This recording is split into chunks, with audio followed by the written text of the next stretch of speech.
نحمدہ ونصلی ونسلم علی رسولہ الکریم اما بعد فاعوذ باللہ من الشیطان الرجیم بسم اللہ الرحمن الرحیم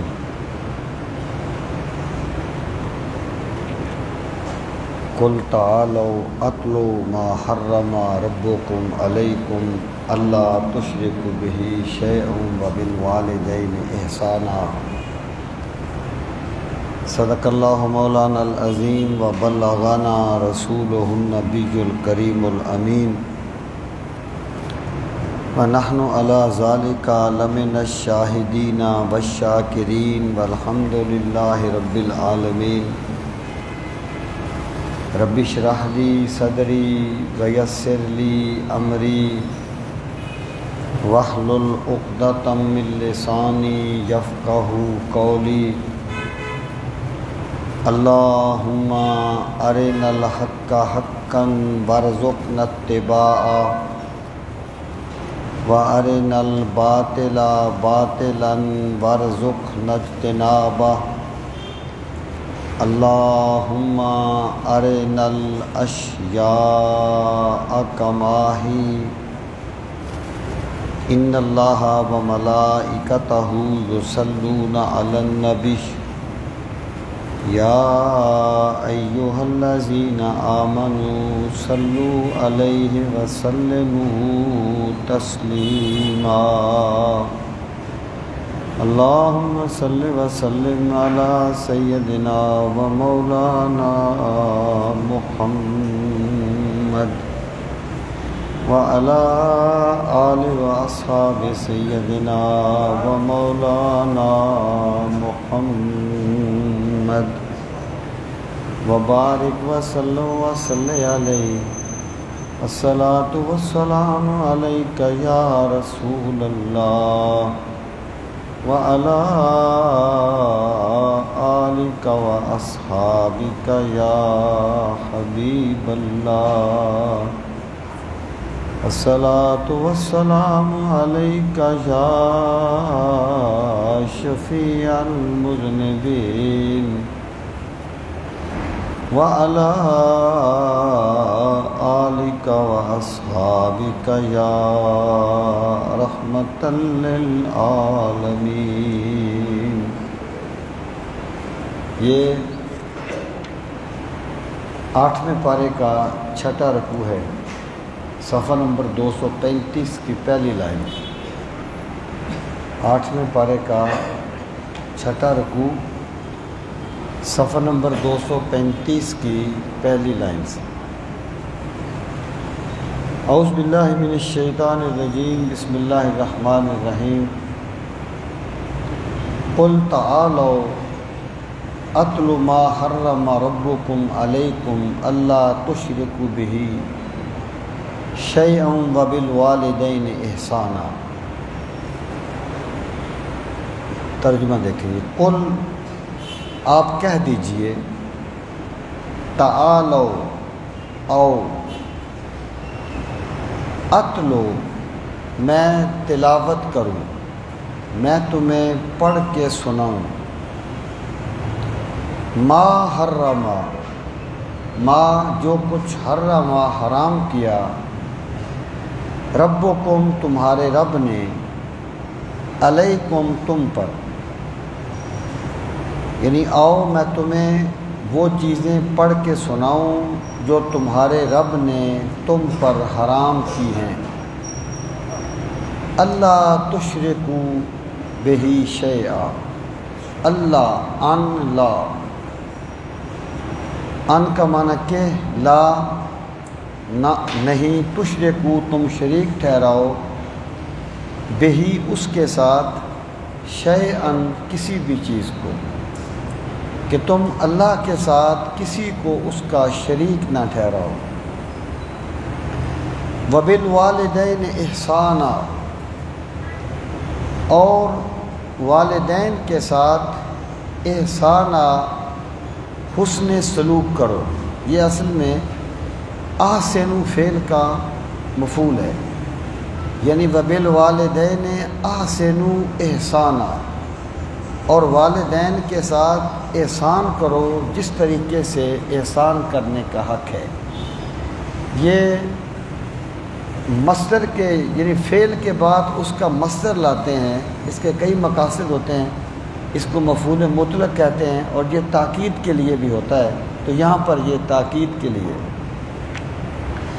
وبالوالدین احسانا، اور والدین کے ساتھ حسن سلوک کرو۔ ولا تقتلوا اولادکم، اور نہ قتل کرو اپنی اولاد کو۔ من املاک، املاک کہتے ہیں غربت، غربت سے یعنی غربت کے خوف سے اپنی اولاد کو قتل نہ کرو۔ نحن، ہم، نرزقکم، نرزقو، ہم رزق دیتے ہیں، کم تمہیں، وَإِيَّاهُمْ، اور انہیں بھی، یعنی ہم تمہیں بھی رزق دیتے ہیں اور تمہارے بچوں کو بھی رزق ہم دیتے ہیں، تم نہیں دیتے۔ وَلَا تَقْرَبُوا الْفَوَاحِشَ، اور نہ قریب جاؤ، الفواحش فاحشہ کی جمع ہے، بے حیائیوں کے، ما ظہرا، جو کچھ ظاہر ہے، منہا، اس سے، وما بطنا، اور جو کچھ مخفی ہے، یعنی بے حیائی کا ارتکاب نہ ظاہری طور پر کرو اور نہ باطنی طور پر کرو، نہ علل اعلان کرو نہ چھپ کے کرو۔ ولا تقتلوا النفس، اور نہ قتل کرو جان کو، التی، جو کہ حرم، حرام کیا ہے، اللہ تعالیٰ نے، اور اس جان کو قتل نہ کرو جسے اللہ نے حرمت والا بنایا ہے، یا جس کو قتل کرنا اللہ نے حرام قرار دیا ہے، الا بالحق، مگر حق کے ساتھ۔ ذالکم، یہی ہیں وہ چیزیں، وصاکم، وصا کا معنی ہوتا ہے، ویسے ہم کہتے ہیں وصیت کرنا، لیکن یہ کبھی کبھی تاکیدی طور پر کوئی حکم دینے کے لیے بھی آتا ہے، یعنی وصا وہ تمہیں تاکیدی حکم دیتا ہے، وصاکم وہ تمہیں تاکیدی حکم دیتا ہے، بہی اس چیز کا، لعلکم تعقلون، تاکہ تم اہل عقل بن جاؤ، تاکہ تم بات کو سمجھنے والے بن جاؤ۔ یہ احکامات تو اگلی آیت میں بھی ہیں، یہ وہ 10 احکام ہیں جو دین کا مغز ہیں، اور تورات کے احکام عشرہ جو ہے نا، جو پوری تورات کا مدار تھا، وہ بھی یہی چیزیں تھیں۔ اب آپ دیکھیں کہ یہاں پہ اللہ تعالیٰ نے ان چیزوں کو بیان فرمایا کہ اللہ تعالیٰ نے دین میں حرام کس چیز کو کیا ہے اور حکم کس چیز کا دیا ہے، یعنی دین ہے کیا چیز۔ یہ بات وہی ہے، یہ ایک فلسفی نے کہی تھی، دیکھیں بندے کے اندر اس کی فطرت میں اللہ تعالیٰ نے اپنی ذات کی محبت رکھی ہے، اب اس نے کسی نہ کسی طریقے سے اس کا اظہار کرنا ہوتا ہے، یعنی وہ اللہ تعالیٰ کی عبادت کرے، یا کسی بت کے آگے جھک جائے، یا کسی مظاہر فطرت کی پرستش کر لے، میں قدا ہو کہ خانہ کعبہ ہو، سر جھکانا تو ہے کہیں نہ کہیں، اس نے کہیں نہ کہیں تو جھکنا ہے، کیونکہ اللہ نے اس کے اندر اپنی ذات کا عرفان اور معرفت رکھی ہے۔ جس بندے نے اس عرفان اور معرفت کو وحی کے ذریعے سے سمجھا، وہ حقیقت کو پا گیا، اور جس نے اپنی عقل سے سمجھنے کی کوشش کی، دیکھیں نا بندے میں ایک جذبہ ہوتا ہے نا، جذبے کا پریکٹیکلی اظہار کیا ہوگا یہ وحی بتائے گی۔ رحم دلی کا جذبہ ہے، اس رحم دلی کے جذبے کی حد کیا ہے اس کا تعین وحی کرے گی، انسانی عقل نہیں کر سکتی۔ جو لوگ یہ کہتے ہیں کہ جی سانپ کو نہ مارو کیونکہ یہ کوئی زیادتی ہے، جانوروں کو ذبح نہ کرو یہ کوئی زیادتی ہے، تو وہ اللہ تعالیٰ کے نظام کے مطابق نہیں چل رہے، بلکہ وہ اپنی عقل کو ہی ان حقیقتوں کے ادراک کا ذریعہ بنانے کی کوشش کر رہے ہیں، جبکہ حقیقت یہ ہے کہ اللہ تعالیٰ نے نرمی کی حد کیا ہے وہ بھی وحی کے ذریعے سے بیان کر دی۔ تو جن لوگوں نے اپنی عقل سے یہ سمجھنے کی کوشش کی کہ اس ذات کو ہم نے کیسے پانا ہے، وہ کوئی مذاہب پرست بن گیا، کوئی بت پرست بن گیا، کوئی نیچرل بن گیا، کوئی کچھ بن گیا، کوئی کچھ بن گیا، تو وہ جو جذبہ ہے نا بندے کے اندر، اب ہم آ جاتے ہیں مسلمانوں کی طرف۔ مسلمانوں نے بھی اپنے اندر وہ جو جذبہ ہے اس کا اظہار ضرور کرنا ہوتا ہے، کیسے کریں گے؟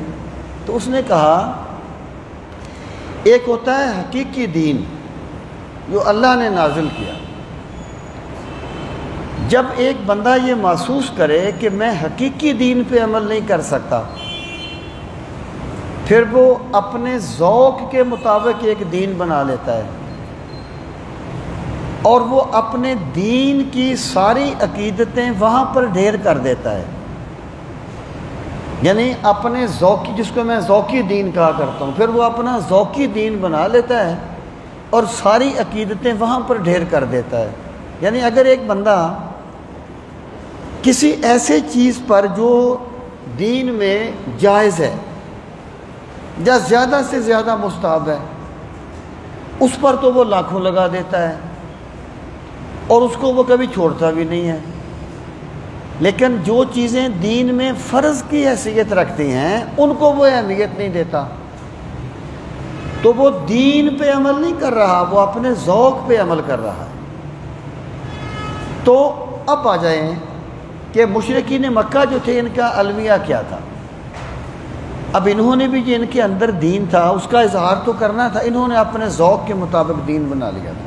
کیا کہ جناب کپڑے پہن کے طواف نہ کرو، کیونکہ جن کپڑوں سے ہم نے گناہ کیے ہیں وہ اس قابل نہیں ہے کہ ہم طواف کریں، جس جسم سے گناہ کیے ہیں وہ قابل ہے، کپڑے قابل نہیں ہیں۔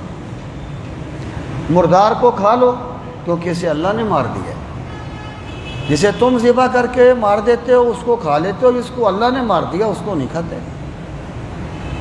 اور حج کر کے آؤ تو مکان کے پچھواڑے سے دیوار پھاڑ کے اندر آؤ، دروازے سے نہ آؤ، اور یہ صاحبہ، یہ وسیلہ، یہ حام، ان کو نہ کھاؤ، یہ بتوں کے احترام میں چھوڑی گئی ہیں۔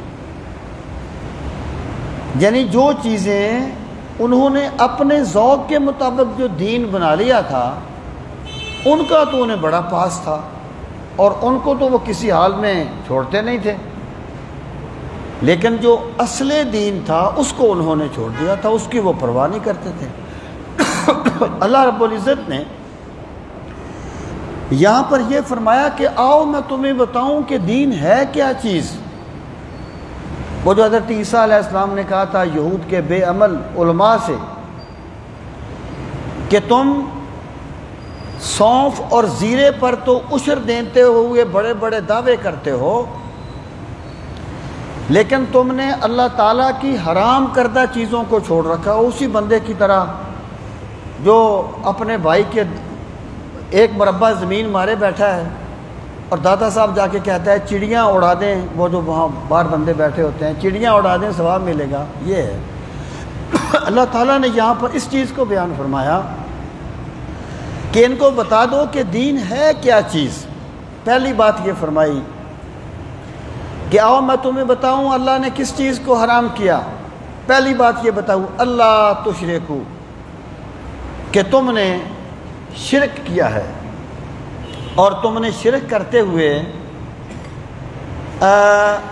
پورے عرب کے جو بت ہیں نا وہ بیت اللہ میں رکھ دیے ہیں تاکہ یہ لوگ یہاں پر ان کی پوجا پاٹ کرنے کے لیے آئیں اور ہمیں اس کے مفادات ملیں۔ تم نے شرک کرتے ہو جبکہ اللہ کا پہلا مطالبہ یہ ہے کہ میری محبت میں کسی کو شریک نہیں کرنا، میری ذات میں کسی کو شریک نہیں کرنا، کیونکہ محبت کی دنیا میں دوئی برداشت نہیں ہوتی۔ انسانوں کی سطح کی، اللہ کی تو ذات بے مثال ہے نا جی، اس کے لیے تو ہم کو لفظ نہیں نہ بول سکتے۔ مادی محبت میں بھی دوئی جو ہے نا یہ محبت میں قبول نہیں ہوتی۔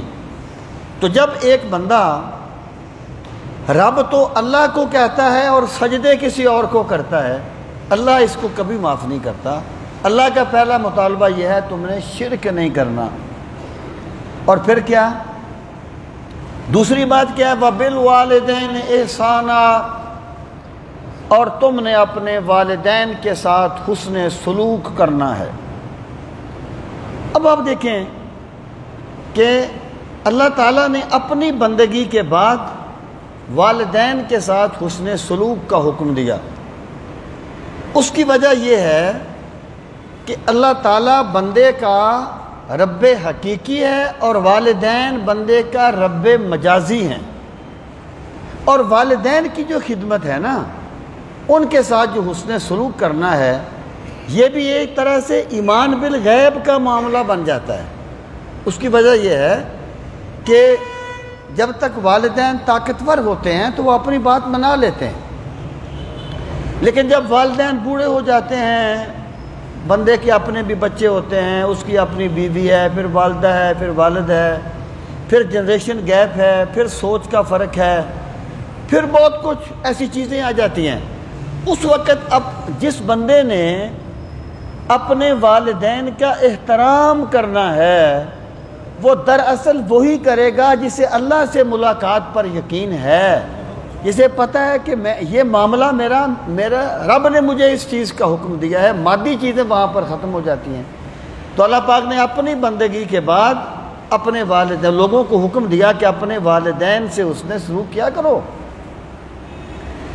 یعنی کیسے لوگ ہیں جو اپنے والدین کو تو اولڈ ہومز میں چھوڑ دیں، یا انہیں کوئی بیکار چیز سمجھ کے کسی کمرے میں ڈال دیں، لیکن وہ بس کسی جگہ پہ ضرور جائیں سالانہ طور پر کہ اس کے بغیر اس کا ایمان نہیں بچے گا، یا وہ کسی مستحب چیز پہ لاکھوں ضرور لگائیں گے کہ اس سے لوگوں میں نام بنے گا۔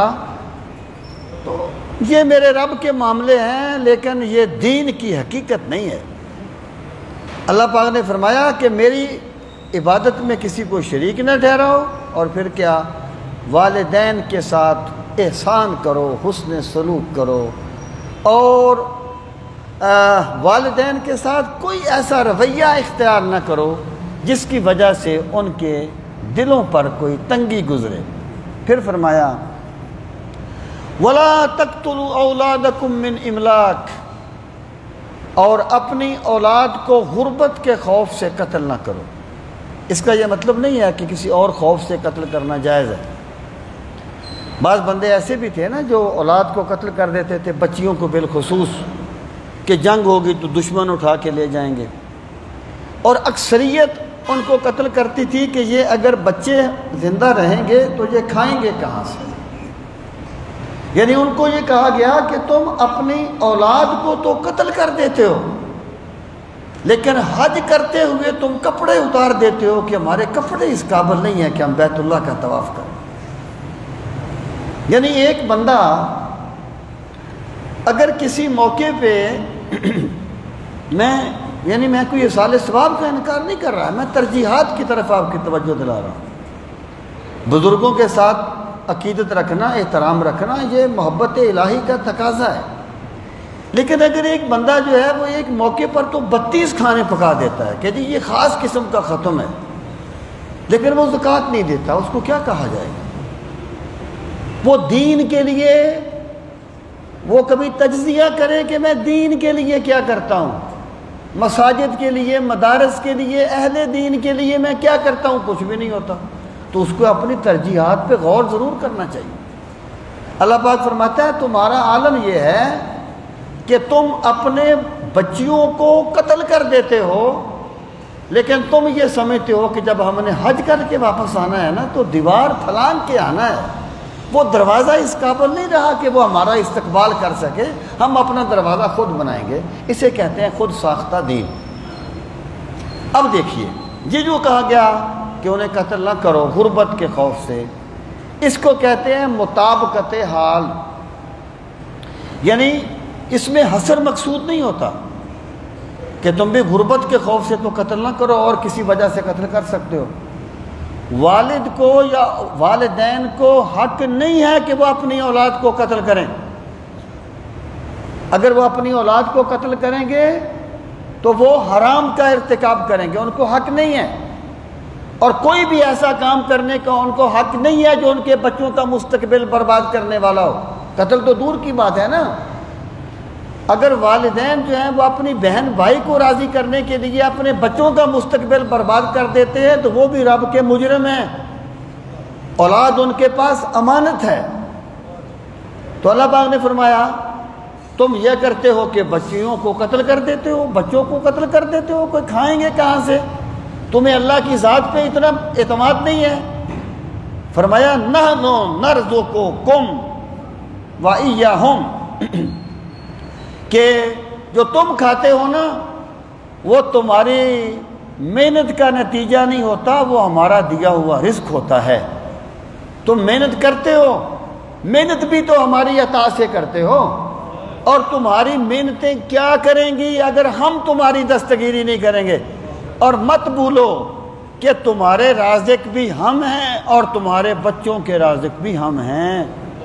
اور رسول کریم علیہ الصلوۃ والسلام نے فرمایا ہل تنصرون وترزقون الا بدعفائکم، اے لوگو تمہیں جو رزق دیا جاتا ہے اور تمہاری جو مدد کی جاتی ہے وہ تمہارے کمزوروں کے صدقے میں کی جاتی ہے۔ یہ میرا رب ہی جانتا ہے کہ تمہارے ذریعوں سے تمہارے بچوں کو ملتا ہے یا تمہارے بچوں کے ذریعوں سے تمہیں ملتا ہے۔ اسلام یہ کہتا ہے جو رزق ملتا ہے وہ کمزور لوگوں کے صدقے میں اللہ طاقتوروں کو دیتا ہے۔ انہیں یہ کہا گیا تم اولاد کو قتل کر دیتے ہو اور پھر تم نے اپنے پاس سے دین بنا لیا ہے کہ اس جانور کو کچھ نہیں کہنا، یہ فلاں بت کے نام پہ چھوڑا ہوا ہے، اور کپڑے پہن کے طواف نہیں کرنا، ہمارے کپڑے اس قابل نہیں ہیں۔ دین یہ نہیں ہے، دین یہ ہے اللہ رب العزت کی خدائی میں کسی کو شریک نہ کرو، اپنے والدین کا احسان مند رہو، ان کے ممنون رہو، اور اپنی اولاد کو قتل نہ کیا کرو۔ رازق تم نہیں ہو، رازق ہم ہیں۔ اکبر نے کہا تھا یہ تدبر، یہ فکر اہل و عیال، تم تو پروردگار بن بیٹھے۔ پروردگار نہ بنا کرو، پروردگار میرا رب ہے، پروردگار اللہ ہے۔ حضرت عمر بن عبدالعزیز رضی اللہ تعالیٰ عنہ کے پاس کسی نے کہا تم امیر المومنین ہو اور اپنی اولاد کے لیے کیا چھوڑ کے جا رہے ہو؟ اس کا مطلب یہ ہے اتنے بڑے منصب پہ بیٹھے ہو، چھوڑو حلال حرام کے فرق کو، ان کے لیے کوئی چھوڑ کے جاؤ۔ انہوں نے فرمایا اگر تو میری اولاد نیک ہوئی تو اللہ فرماتا ہے وَهُوَ يَتَوَلَّى الصَّالِحِينَ، وہ نیک بچوں کا خود والی ہوتا ہے۔ اور اگر میری اولاد بری ہوئی، میں ان کے لیے حرام کماتا رہوں، وہ بعد میں عیاشیاں کرتے رہیں، میں وہاں عذاب بھگتتا رہوں، یہ کہاں کی عقل مندی؟ اور پھر زمانے نے دیکھا کہ عمر بن عبدالعزیز کی اولاد کے پاس جتنا رزق آیا تھا اتنا بادشاہوں کی اولاد کے پاس بھی نہیں آیا تھا۔ تو بندہ رازق نہ بنے، بندہ کوشش کرے، محنت کرے، حلال کا اہتمام کرے۔ تو اللہ پاک فرماتا ہے قتل نہ کرو کیونکہ ہم رزق دیتے ہیں، کیونکہ وہ اس وجہ سے قتل کرتے تھے مطابقت حال، اس لیے اللہ پاک نے فرما دیا کہ تم اپنے غربت کی وجہ، غربت کے خوف سے انہیں قتل نہ کیا کرو اولاد، کیونکہ یہ صورتحال پائی جاتی تھی، اس کو مطابقت حال کہتے ہیں، تو وہ بات کر دی، ورنہ کسی وجہ سے بھی اولاد کو قتل کرنے کا حق نہیں ہے۔ آگے فرمایا وَلَا تَقْرَبُوا الْفَوَاحِشَ، اور بے حیائی کے قریب نہ جایا کرو۔ یہ جو ہے نا کہ آج کل کہتے ہیں وہ زنا باہمی رضامندی سے بدکاری جائز ہے، یہ وہی جاہلیت ہے۔ وہ جاہلیت قدیمہ جو تھی نا، یہ جاہلیت جدیدہ ہے۔ وہاں بھی سمجھتے تھے کہ کوئی جب دونوں یعنی باہمی رضامندی ہے تو کوئی گناہ نہیں ہے، کوئی برائی نہیں ہے، اور وہ عورتیں اپنے جھنڈوں اپنے مکانوں پر جھنڈے لگا لیتی تھی، یہ علامت ہوتی تھی۔ اور اللہ پاک نے فرمایا تم نے حیا کے پردوں کو چاک کر دیا ہے اور اپنے پاس سے دین بنا کے بخشش کی نجات سمجھ بیٹھے ہو، اور تم نے حقیقت دین کو چھوڑ دیا ہے۔ دین کہتا ہے بندے کو بے حیائی کے قریب نہیں جانا چاہیے۔ پھر کیسے؟ ما ظہر منہا وما بطن، نہ ظاہری طور پر کہ جھنڈے لگا لیے جائیں، لوگ وہاں پر جو متا کیا تھا، یہی تھا نا، لوگ وہاں پر جاتے تھے اور اس کو عیب بھی نہیں سمجھا، اور کئی قسم کے نکاح ان کے رائے تھے۔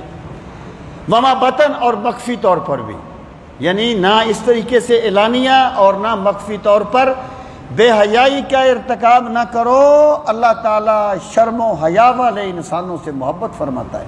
پھر فرمایا وَلَا تَقْتُلُوا النَّفْسَ الَّتِي حَرَّمَ اللَّهُ إِلَّا بِالْحَقِّ، اور اس جان کو قتل نہ کرو جس کے قتل کو اللہ نے حرام کیا ہے، الا بالحق، مگر حق کے ساتھ۔ اس کا یہ ان کا ایک طریقہ تھا، اگر ایک بندہ قتل ہو گیا ہے تو وہ اس کے مقابلے میں کئی قتل کرنے کو بڑا فخر سمجھتے تھے، اور یہی جاہلیت جدیدہ اب بھی پائی جاتی ہے۔ جبکہ اللہ پاک فرماتا ہے ہم نے انسانی جان کو حرمت والا بنایا ہے، اور کسی بندے کے لیے جائز نہیں ہے کہ وہ کسی اختلاف کی وجہ سے کسی کو قتل کر دے، الا بالحق، مگر حق کی وجہ سے۔ حق سے کیا مراد ہے کہ انسانی جان قابل احترام ہے، لیکن اتنی قابل احترام نہیں ہے کہ وہ حق سے بھی زیادہ قابل احترام ہو جائے۔ یہاں شریعت کا تقاضا یہ ہو کہ اسے قتل کی سزا دی جائے گی، وہاں پہ اسے قتل کیا جائے گا، اور قتل کی سزا ریاست دے گی، فرد نہیں دے گا۔ اور وہ تین چیزیں ہیں۔ پہلی چیز یہ ہے کہ کوئی بندہ کسی کو قتل کرے تو اسے قصاص میں قتل کر دیا جائے۔ لوگ آج بھی کہتے ہیں کہ جناب ایک بندہ تو قتل ہو گیا، دوسرے کو کیوں قتل کرتے ہو؟ اسلام نے یہ تو گنجائش رکھی ہے کہ اگر مقتول کے ورثاء معاف کر دیں تو معاف ہو سکتا ہے، وہ کوئی جرمانہ وغیرہ لے تو ہو سکتا ہے اس کا قاتل کا قتل بچ جائے۔ لیکن اگر وہ معاف نہ کریں، کسی بندے کو حق نہیں ہے کہ وہ اسے معاف کرے، اسے قاتل کو قتل کی سزا دی جائے گی۔ اس کی وجہ کیا ہے؟ اللہ پاک نے فرمایا وَلَكُمْ فِي الْقِصَاصِ حَيَاةٌ يَا أُولِي الْأَلْبَابِ، اے اہل عقل، تمہارے لیے قصاص میں زندگی ہے۔ جب تم ایک قاتل کو قتل کر دو گے تو دوسرا کسی کو قتل نہیں کرے گا۔ اگر قاتل آزاد پھرے گا پھر قتل کو کوئی نہیں روک سکے گا۔ تو اللہ پاک نے فرمایا کہ انسانی جان کو اس طریقے سے قتل نہ کرو مگر حق کی وجہ سے۔ حق کی وجہ سے پہلی چیز کیا ہے؟ اگر وہ کسی کو قتل کرے اسے قصاص میں قتل کر دیا جائے۔ اس کی جان قابل احترام تھی لیکن حق سے زیادہ قابل احترام نہیں تھی، اب حق کا تقاضا ہے اس کو قتل کی سزا دی جائے۔ اور دوسری بات، اگر کوئی شادی شدہ بدکاری کرے اس کو رجم کر دیا جائے، اسے سنگسار کر دیا جائے، اس نے بھی اپنی جان کی حرمت کو ختم کر دیا ہے۔ اور تیسری چیز، اگر کوئی اسلام چھوڑ کر مرتد ہو جائے اسے بھی قتل کی سزا دی جائے گی۔ ان چیزوں کے سوا کسی اور صورت میں، یعنی یہ جن میں کسی گناہ کی سزا قتل ہوتی ہے وہ ایکچولی ارتداد ہوتا ہے۔ کوئی بندہ اگر ایسا وہ جادو کرتا ہے جس میں اس کو قتل کی سزا ہے تو وہ بھی ایکچولی وہاں پر بھی ارتداد پایا جاتا ہے۔ تو اللہ پاک نے فرمایا حق کے سوا کسی جان کو قتل نہ کیا کرو، تم تو قتل کرنے پر فخر کرتے ہو، جبکہ اللہ تعالیٰ کا قانون یہ ہے کہ اگر زمین والے اور آسمان والے مل کر کسی ایک بے گناہ بندے کو قتل کر دیں تو اللہ تمام زمین والوں اور تمام آسمان والوں کو دوزخ میں پھینک دے گا۔ انسانی جان بڑی قابل احترام ہے۔ تم نے انسانی جان کو، وہ کیا ہے کہ وہ بھاگتے کتے نے مڑ کر دوسرے سے یوں کہا بھاگ ورنہ آدمی کی موت مارا جائے گا۔ جس معاشرے میں کتے مارنے کا کوئی ضابطہ ہو اور بندے مارنے کا ضابطہ نہ ہو وہ اسلامی معاشرہ نہیں ہوتا۔ تو اللہ پاک نے فرمایا تمہارے لیے کسی کا قتل بھی جائز نہیں ہے، یہ ہے اللہ کا دین۔ اور پھر فرمایا ذالکم وصاکم بہ، یہی وہ چیز ہے جس کا تمہیں اللہ حکم دیتا ہے، لعلکم تاکلون، تاکہ تم اہل عقل بن جاؤ۔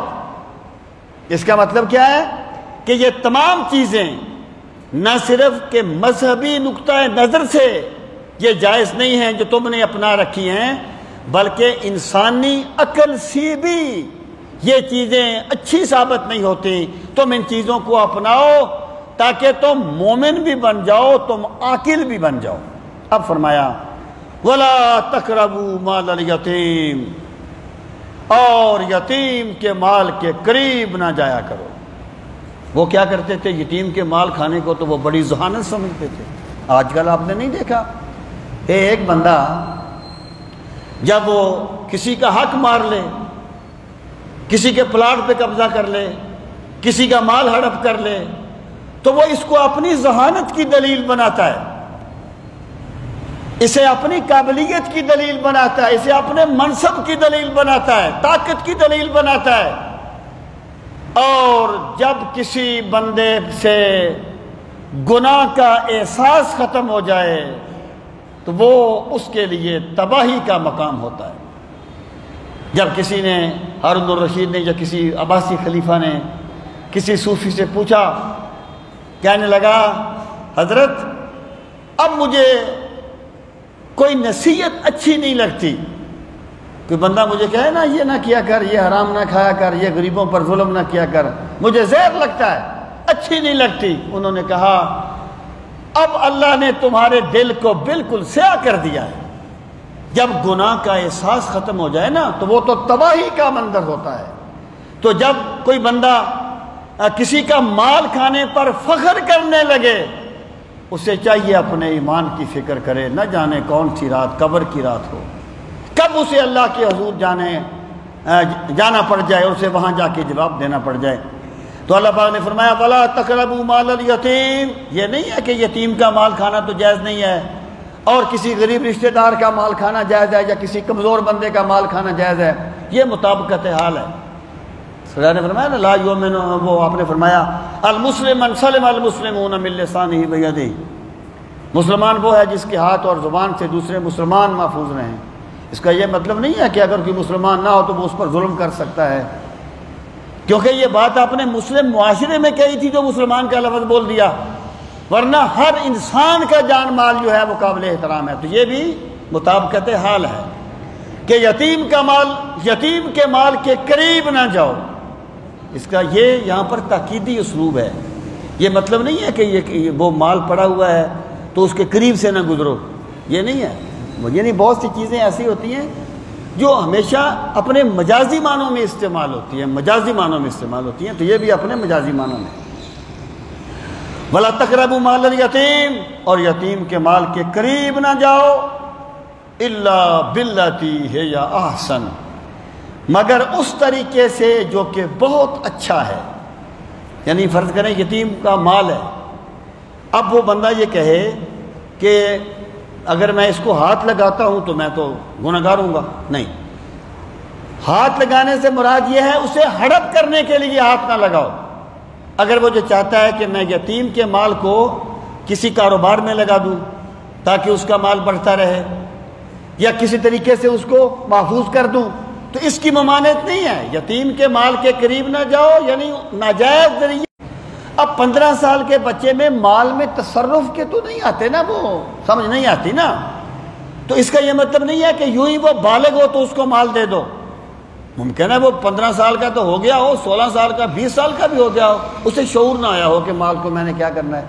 تو اس لیے اس کی مال میں پختگی کو چیک کرو کہ یہ اپنے مال کی حفاظت کرتا ہے، جو اسے ضائع کرتا ہے۔ جب تم یہ سمجھو کہ اب مال کا وارث اس قابل ہو گیا ہے کہ وہ اپنے مال میں صحیح تصرف کر سکتا ہے، پھر مال اس کے حوالے کر دو۔ یہ بھی رب کی بارگاہ میں بہت بڑی عبادت ہے۔ عبادتیں صرف ارکان اربع کو ادا کرنے کا نام نہیں ہے، کسی یتیم کے مال کی حفاظت کرنا یہ بھی بہت بڑی عبادت ہے۔ اور اس موقع پر یتیم کا مال اس کے حوالے کر دینا، یہ بھی بہت بڑی عبادت ہے اگر بندہ روح دین کو سمجھتا ہے، حقیقت دین کو سمجھتا ہے۔ تو ارشاد فرمایا حتی یبلغ اشدہ، پھر فرمایا وَأَوْفُوا الْكَيْلَ وَالْمِيزَانَ بِالْقِسْطِ، اوفو پورا کیا کرو، کیل ماپنا جیسے کپڑا ماپ کے بیچتے ہیں، والمیزان اور تولنا جیسے فرض کریں چینی تول کے بیچتے ہیں، گندم تول کے بیچتے ہیں۔ اللہ پاک نے فرمایا ماپ تول پورا پورا دیا کرو، یہ بھی عبادت ہے۔ وہ کیا سمجھتے تھے کہ گاہک کو دھوکہ دے دینا ہماری ذہانت کی دلیل ہے، گاہک کو چکر دے دینا ہماری ذہانت پر دلیل ہے۔ اللہ فرماتا ہے یہ تمہاری ذہانت پر دلیل نہیں ہے، یہ تمہاری بدبختی پر دلیل ہے۔ اور پھر دیکھیے، ایک ہوتا ہے مال کی مادی یا عددی طور پر کمی بیشی، ایک ہوتا ہے مال میں برکت۔ مال تھوڑا ہو اللہ اطمینان قلب کا ذریعہ بنا دے، اس مال میں رب نے برکت نازل کر دی۔ اور برکت ہمیشہ رزق حلال میں آتی ہے، حرام کی روزی میں نہیں آتی۔ پیسے سے سکون نہیں ملتا، پیسہ زندگی کا ایک لازمہ ضرور ہے، لیکن یہ مقصد حیات نہیں ہے، اس سے بندے کو سکون نہیں ملتا۔ سکون حق کے ساتھ وابستگی سے ملتا ہے۔ اور جب ایک بندے نے اپنا ناپ تول پورا کیا تو وہ یہ نہ سمجھے کہ میں نے کوئی ایسا کام کیا ہے کہ بس جس کا تعلق دنیا کے ساتھ ہے، یا جس میں معاشرہ مجھے اچھا سمجھے گا یا میری ساکھ بن جائے گی۔ دیکھیں کام ایک ہی ہوتا ہے۔ حضرت شیخ عبد القادر جیلانی رحمۃ اللہ تعالیٰ علیہ کی کبھی آپ فتوح الغیب دیکھیں نا، تو وہ اس میں بار بار ایک بات پہ زور دیتے ہیں اور اس کو سمجھنا بڑا مشکل ہوتا ہے۔ وہ کہتے ہیں خود درمیان سے نکل جا، بس اپنے آپ کو اللہ کے حوالے کر دے۔ اب اگر ایک بندہ ماپ تول پورا کرتا ہے لیکن کس لیے کرتا ہے کہ میری ساکھ بن جائے، بن جاتی ہے نا ساکھ بھی بندے کی۔ جو بندہ ماپ تول پورا کرتا ہے اس کی ایک ساکھ بھی بن جاتی ہے نا۔ یہ کیوں وہ کہتے ہیں جی وہ پٹرول ہم وہاں سے ڈلوائیں گے، ایک ساکھ بنی ہوئی ہے نا، ساکھ بن جاتی ہے بندے کی۔ جس بندے نے اپنی ساکھ بنانے کے لیے ماپ تول پورا دیا، اس نے عبادت نہیں کی، اس کی نیت میں کیا تھا؟ ساکھ۔ جس بندے نے اس لیے کیا کہ میرے رب نے مجھے اس کا حکم دیا ہے، اس کا ماپنا بھی عبادت ہوگا، اس کا تولنا بھی عبادت ہوگا۔ تو بندے کو چاہیے کہ اپنے آپ کو اللہ کی رضا کے حوالے کر دے۔ اور رسول کریم علیہ الصلوۃ والسلام نے فرمایا التاجر الامین مع النبیین والشہداء یوم والصدیقین یوم القیامہ، امانت داری کے ساتھ تجارت کرنے والا قیامت کے دن نبیوں کے ساتھ اٹھے گا، شہیدوں کے ساتھ اٹھے گا، صدیقوں کے ساتھ اٹھے گا۔ عبادت ہے۔ اب ان کا طریقہ کیا تھا کہ کپڑے تو وہ نہیں پہننے، یا ہم نے اس وسیلہ یا حام کے پاس تو نہیں جانا کیونکہ یہ بتوں کے احترام میں چھوڑے ہوئے ہیں، لیکن کم تول کے دینا یہ ہماری ذہانت کی دلیل ہے، گاہک کو دھوکہ دینا یہ ہماری قابلیت کی دلیل ہے۔ اللہ فرماتا ہے دین یہ نہیں ہے، دین یہ ہے کہ اللہ کے بھی وفادار بن جاؤ، اللہ کے بندوں کے بھی وفادار بن جاؤ۔ جب تم نے اپنے گاہک کے ساتھ انصاف کیا ہے تو یہ بھی عبادت بن جائے گا۔ اوفوا الکیل والمیزان بالقسط، ماپ تول پورا پورا دیا کرو۔ پھر فرمایا وَإِذَا قُلْتُمْ فَاعْدِلُوا وَلَوْ كَانَ ذَا قُرْبَى۔ وہاں یہ انسانی جبلتیں ہیں، یہ ہر دور میں یکساں رہتی ہیں، تعلیم و تربیت اس میں کچھ فرق ڈالتا ہے، لیکن یہ اصلاً جبلتیں ختم نہیں ہوتی۔ جی ہاں بہت اہم جملہ رہ گیا جی، جزاک اللہ۔ تو پہلے فرمایا تھا وَأَوْفُوا الْكَيْلَ وَالْمِيزَانَ بِالْقِسْطِ، آگے ایک کلی ضابطہ دیا، لا نکلف نفسا الا وسعها۔ یہاں کلفا کا معنی ہے پابند کرنا، تکلیف دینا نہیں۔ اگر تکلیف کو اصل معنی میں لے جائیں پھر وہی چیز ہے، لیکن اس کا معنی ہے حکم دینا، پابند کرنا۔ مراد یہ ہے کہ ایک بندہ اپنے طور پر تو پورا توڑ رہا ہے، لیکن اس کو پتہ ہی نہیں چلا کوئی کمی بیشی ہو گئی۔ اللہ فرماتا ہے ہم تیری کمی بیشی کو معاف کر دیں گے، کیونکہ تیرے شیڈول میں پورا تولنا ہے۔ ہم بندے کو اتنا ہی حکم دیتے ہیں جتنی اس میں طاقت ہوتی ہے۔ یہ دیکھیں نا، مثلا بالوالدین احسانہ ہے، ممکن ہے ایک بندہ بہت اچھا ہو، دیکھیں کمی تو کسی طرح بھی ہو سکتی ہے نا، یہ الگ بات ہے۔ اسلام یہ کہتا ہے کہ تم نے والدین کا احترام والدین ہونے کے ناطے کرنا ہے، برابری سے نہیں کرنا، لیکن ہو سکتی۔ مراد یہ ہے کہ ایک بندہ اپنے والدین کے لیے بہت کچھ کرتا ہے، لیکن والدین خوش نہیں ہوتے، پھر بھی خوش نہیں ہوتے، تو اللہ تو جانتا ہے نا کہ یہ کیا کر رہا ہے۔ جب بندہ اپنے معاملات اللہ کے سپرد کر دیتا ہے تو بندہ اطمینان پا لیتا ہے، اس جہان میں بھی اور اس جہان میں بھی۔ تو لا نکلف نفسا الا وسعها، یہ ایک ضابطہ ہے اللہ تعالیٰ کہ ہم بندے کو جو بھی حکم دیتے ہیں اس کی طاقت کے مطابق دیتے ہیں، تم نے اپنی حیثیت کے مطابق کرنا ہے، جو کمی رہ گئی وہ تیرا رب پوری فرما دے گا، تیرا رب پورا کر دے گا۔ پھر فرمایا وَإِذَا قُلْتُمْ فَعْدِلُوا، اور جب تم بات کرو تو عدل کیا کرو، انصاف پر مبنی بات کیا کرو۔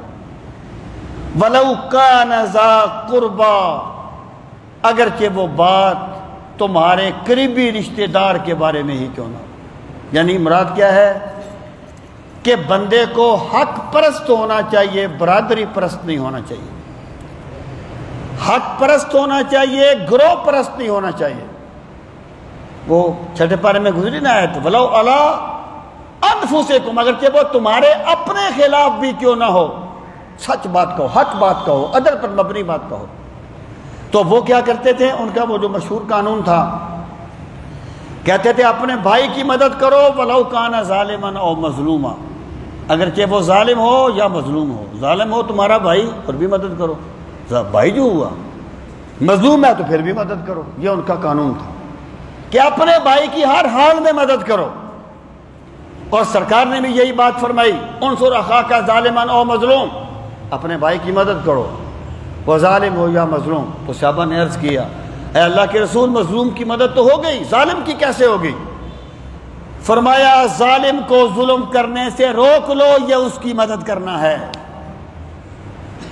جو بندہ ظالم کے ظلم میں شریک ہو کے اس کی مدد کرتا ہے وہ اس پہ ظلم کرتا ہے، اور جو بندہ ظالم کو ظلم سے روکتا ہے وہ اس کی مدد کرتا ہے۔ تو اللہ پاک نے فرمایا عدل پر مبنی بات کیا کرو، اگرچہ وہ تمہارے قریبی رشتہ دار کے خلاف ہی کیوں نہ ہو۔ یہ ہے دین، یہ ہے لوگوں حقیقت دین۔ دین تاریخ کا نام نہیں ہے، دین بعد والے جھگڑوں کا نام نہیں ہے، دین وہ ہے جو الیوم اکملت لکم دینکم کے دن مکمل ہو گیا تھا، وہ ہے حقیقت دین۔ اور اس کی تعبیرات میں پھر مختلف قسم کے احکامات ہیں، وہ الگ بات ہے۔ میں ایک یعنی آپ یوں کہیے کہ ایک تبلیغی انداز میں یہ بات کر رہا ہوں۔ تو اللہ پاک نے فرمایا بات عدل پر مبنی کیا کرو، وَبِعَهْدِ اللَّهِ أَوْفُوا، اور تم نے اللہ کے ساتھ جو وعدہ کیا ہے اس کو بھی پورا کیا کرو۔ اللہ کے ساتھ وعدے کرنے کا کیا مطلب ہے کہ جب بندے نے اللہ تعالیٰ کی ذات کو مان لیا، اسے اپنا خالق مالک مان لیا، پھر اس کے احکامات کی پیروی کرنا۔ اور اس کا ایک مطلب یہ ہے کہ جب ایک بندہ اللہ کی قسم کھا کے کوئی بات کرتا ہے یا اللہ کو گواہ بنا کے کوئی بات کرتا ہے تو دراصل وہ بھی اللہ کا وعدہ ہی بن جاتا ہے، بندے کو چاہیے کہ اسے پورا کرے۔ یعنی یہ بھی دین ہے، ایک بندے نے ایک بات کر لی ہے ایک بندے کے ساتھ اور پھر کہے جی خیر ہے، پوری نہیں ہو تو کون سا آسمان ٹوٹ پڑا ہے، نہیں، غلط ہے۔ اللہ پاک نے حکم دیا ہے کہ اپنے وعدوں کو پورا کیا کرو، تو فرمایا اللہ کے ساتھ کیے ہوئے وعدے کو پورا کیا کرو۔ ذالکم وصاکم بہی، یہی ہے وہ چیز اللہ تمہیں جس کا تاکیدی حکم دیتا ہے، اللہ تمہیں تاکید کے ساتھ اس کا حکم دیتا ہے۔ لعلکم تذکرون، حکم دینے کا مطلب کیا ہے؟ تاکہ تم نصیحت پانے والے بن جاؤ، تم اپنے سوئی ہوئی فطرت کو جگانے والے بن جاؤ۔ اب فرمایا وَأَنَّ هَذَا صِرَاطِي مُسْتَقِيمًا، اے میرے نبی صلی اللہ علیہ وسلم، انا بے شک، ہاذا یہ ہے، صراطی میرا راستہ، مستقیمہ سیدھا، یہ ہے میرا سیدھا راستہ، فَاتَّبِعُوهُ پس تم اس کی پیروی کرو، یہ میرا سیدھا راستہ ہے، یہ دین ہے، یہ اصل دین ہے۔ یعنی میں آپ سے یہ بات بارہا عرض کرتا رہتا ہوں کہ وہ تاریخی جھگڑے جن پر ساری کوششیں جو دین کے نام پہ کی ہیں برباد کر دی جاتی ہیں، اگر ایک بندے کو ان کے بارے میں شدھ بدھ بھی نہیں ہے کہ یہ کیا ہے، تو یہ اس کی نا علمی اس کی نجات کے راستے میں رکاوٹ نہیں بنے گی۔ لیکن اگر اس نے حرام خوری نہ چھوڑی، اگر اس نے حقیقت دین پہ عمل نہ کیا، تو وہ مجرم ہوگا۔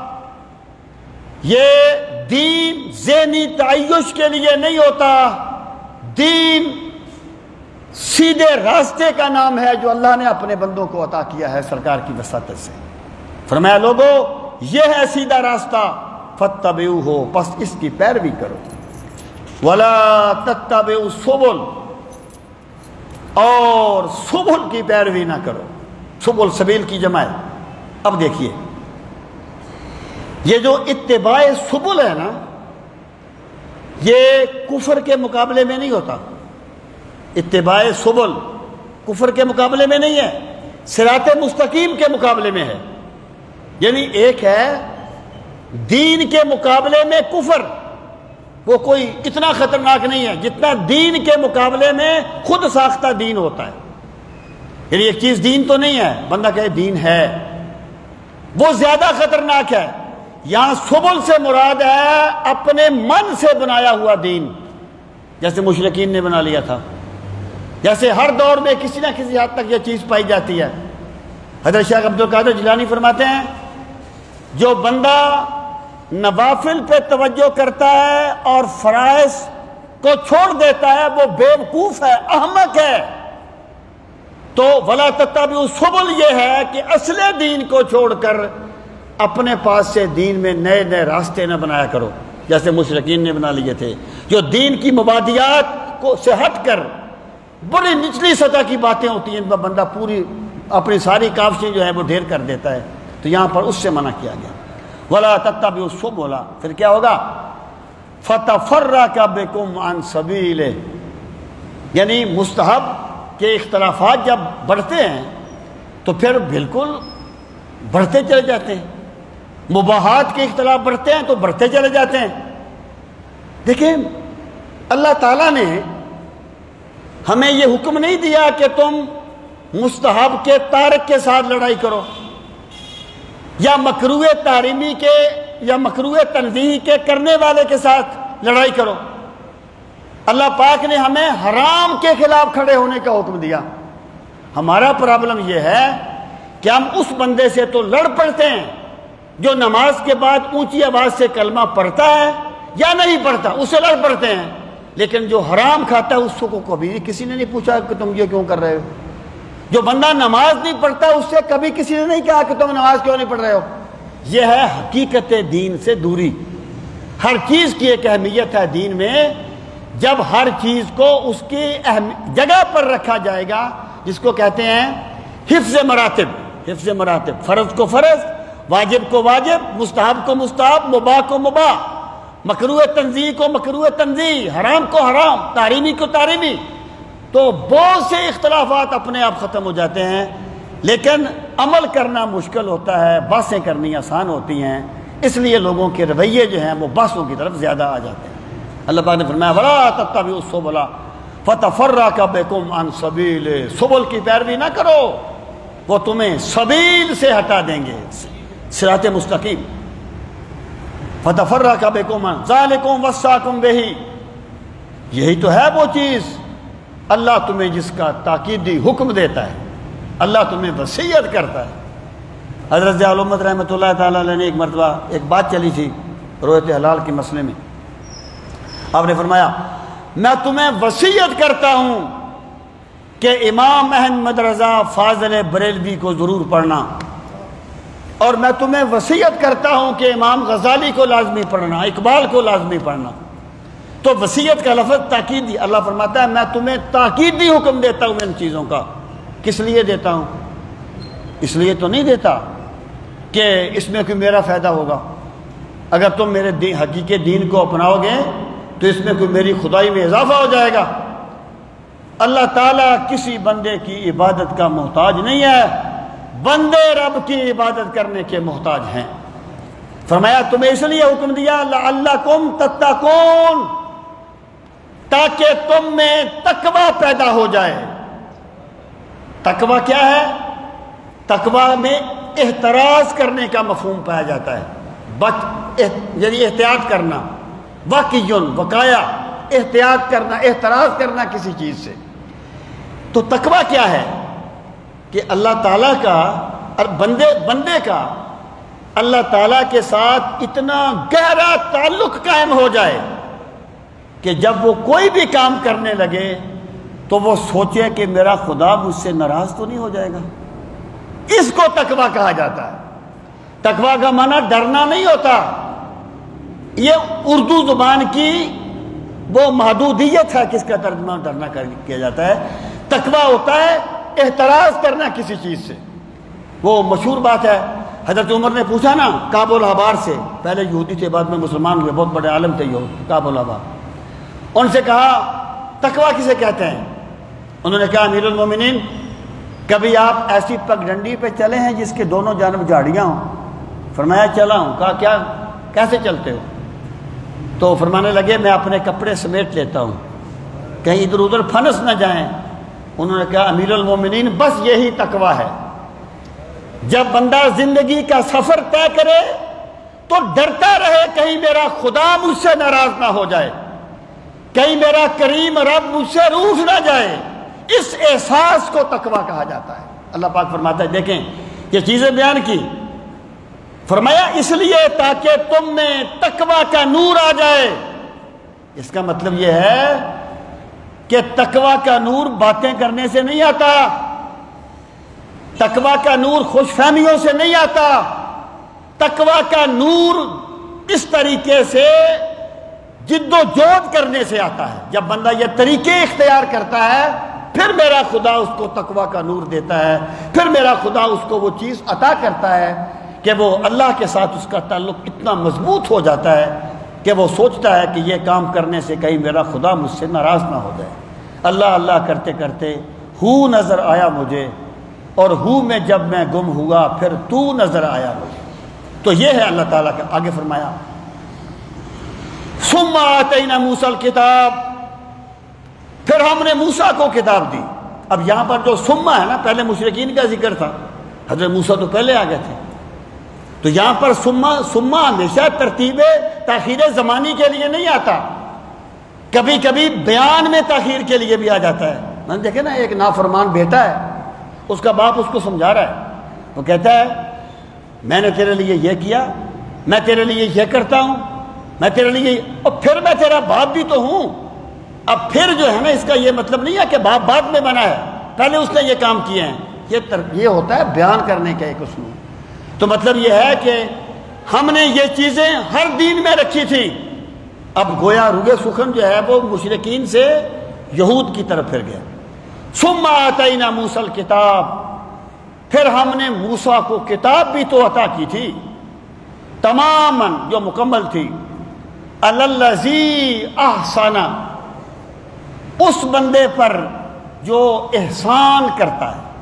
اب دیکھیے یہ جو تماماً ہے نا، یا تو اس کا مطلب یہ ہے کہ وہ نعمت کے اعتبار سے مکمل تھی، نعمت کے اعتبار سے تمام تھی، مکمل تھی، یا اس کا مطلب یہ ہے، اس کا تعلق الذی کے ساتھ ہے کہ وہ کتاب تمام تھی، الذی احسن، اس بندے کے لیے جو احسان کرتے۔ احسان کا مطلب کیا؟ اخلاص۔ احسان کا معنی ہوتا ہے اخلاص، یعنی کوئی کام پوری جد و جہد سے کرنا، اس کو احسان کہتے ہیں۔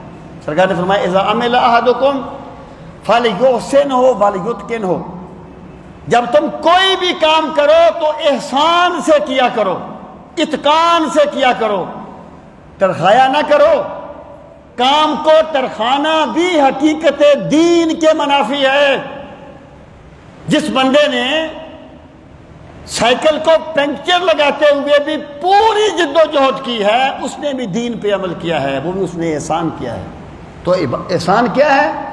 اللہ کی عبادت اس طریقے سے کرنا جس طریقے سے کرنے کا حق ہے، اخلاص کے ساتھ کرنا۔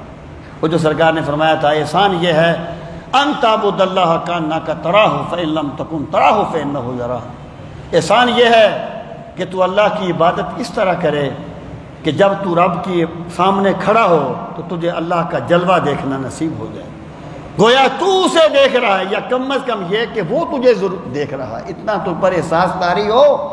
اللہ پاک فرماتا ہے وہ کتاب تمام تھی لیکن ان لوگوں کے لیے نہیں جنہوں نے دین کو اپنا کاروبار بنا لینا تھا، جنہوں نے دین کے نام پہ دنیا کمانی تھی، اس بندے کے لیے جو اخلاص کے ساتھ اللہ کی رضا کا طالب بن گیا ہے۔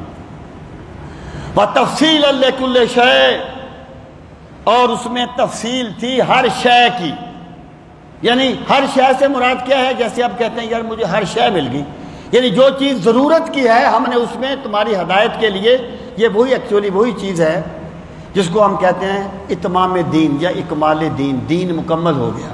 الیوم اکملت لکم دینکم، اس کا یہ مطلب نہیں ہے کہ اللہ تعالیٰ نے جو پہلے انبیاء کو دین دیے وہ ناقص تھے، ایسا نہیں ہے۔